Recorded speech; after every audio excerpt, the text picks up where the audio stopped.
नमस्कार मित्रांनो, आपल्यापैकी बहुतेकांना असं वाटत असतं की मी ज्या वेळेतून जात आहे, मी ज्या संकटातून जात आहे, अशी वाईट वेळ फक्त माझ्यावर आहे आणि माझ्यावरच खूप फक्त वाईट वेळ आहे. पण आज मी तुम्हाला सांगतो की ही वेळसुद्धा बदलत असते.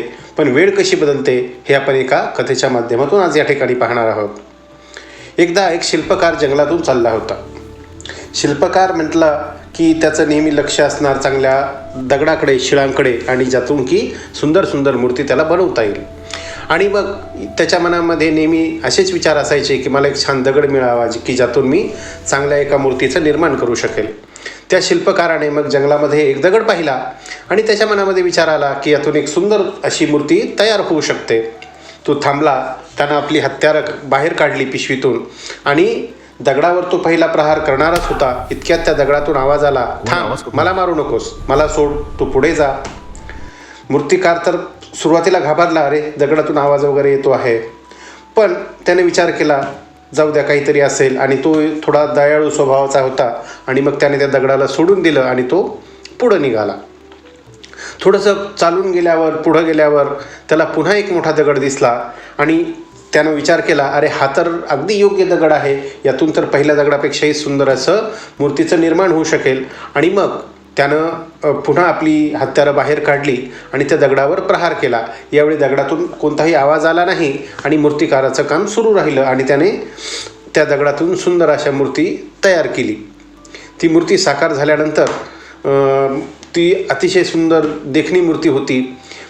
ती मूर्ती पाहिल्यानंतर मूर्तिकारालाही आनंद झाला. परंतु आता एवढी मोठी दगडाची मूर्ती घेऊन जायची म्हटल्यावर ती एकट्या माणसाला वाहून नेणं शक्य नव्हतं. आणि मग मूर्तिकारानं हा विचार केला की ही मूर्ती जर गावात न्यायची असेल तर मला अजून लोकांची मदत लागेल. मग पुढच्या वेळी मी 3-4 लोकांना सोबत घेऊन येईल आणि मग ही मूर्ती घेऊन जाईल. आणि असा विचार करून मूर्तिकार पुन्हा घरी जायला निघाला. गावामध्ये गेल्यानंतर त्याला काही लोक भेटले आणि ते म्हणाले, आम्ही तुझीच वाट पाहत होतो. आपण गावामध्ये एक सुंदर असं मंदिर बनवलेलं आहे, परंतु त्या मंदिरामध्ये प्रतिष्ठापना करण्यासाठी एक मूर्तीची आवश्यकता आहे. मूर्तिकारानं सांगितलं की तुम्हाला पाहिजे तशी मूर्ती मी आत्ताच जंगलामध्ये बनवलेली आहे, परंतु ती आणण्यासाठी मला तुमच्यापैकी काही लोकांची मदत लागेल. आणि मग त्या लोकांना सोबत घेऊन जंगलामध्ये ते मूर्तिकार आणि ती लोक गेले आणि त्यांनी ती मूर्ती उचलून गावामध्ये आणली. मूर्ती गावामध्ये आणल्यानंतर मंदिरामध्ये, गाभाऱ्यामध्ये तिची प्राणप्रतिष्ठा केली. आणि प्राणप्रतिष्ठा झाल्यानंतर गावकऱ्यांच्या मनामध्ये पुन्हा एक विचार आला की इथे एक मोठा दगड किंवा शिळा पाहिजे की जेणेकरून जे भक्त येतील त्यांना त्यावर नारळ फोडता येईल. नारळ फोडण्यासाठी सुद्धा एका मोठ्या दगडाची आवश्यकता आहे. आणि मग गावकऱ्यांनी हा विषय परत मूर्तिकाराकडे काढला आणि सांगितलं की तुझ्या पाहण्यामध्ये एखादा मोठा दगड आहे का की जो आपण या ठिकाणी बसवू शकतो लोकांना नारळ फोडण्यासाठी.